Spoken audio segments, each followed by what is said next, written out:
Hello sister. Hello sir, patient কোথায়? উনি 3 নম্বর কেবিনে।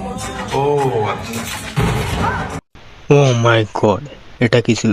সে অবশেষে পেয়ে গেলাম তুফানের আরও একটা ফুটেজ। হসপিটালের ভিতরে বন্দুক হাতে নিয়ে ঘুরছে চঞ্চল চৌধুরী এবং হত্যা করছে খুবই নৃশংসভাবে, সেটা কিন্তু দেখানো মতো হয়েছিল। আর এতে কোনো দ্বিধাদ্বন্দ্ব নেই যে কারণ চঞ্চল চৌধুরী ছাড়া কিন্তু এই অভিনয়টি কিন্তু কেউ করতে পারতো না। ডাক্তার, পেশেন্টের কি অবস্থা? ওই রিস্কি জায়গাগুলো থেকে 2-1 সেন্টিমিটার আশেপাশে লেগেছে স্যার। এই ঘটনা আর কেউ জানে?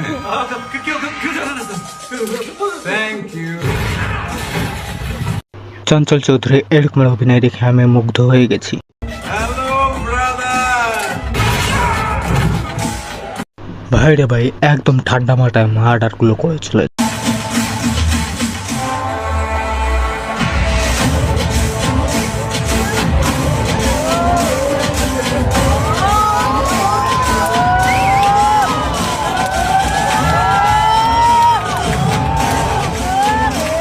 চঞ্চল চৌধুরীর ক্যারেক্টার ঠিক করে বুঝতে পারলাম না, কিন্তু যেটুকু শট দেখলাম সেটুকু অসাধারণ হয়েছে, যেটা কিন্তু আপনারা বুঝতেই পারছেন যে এই শটটি কিন্তু একেবারে পুরো মুভিটার স্টোরি আলাদা করে দিয়েছে। সো ভিডিওটা শেষ পর্যন্ত দেখার জন্য ধন্যবাদ।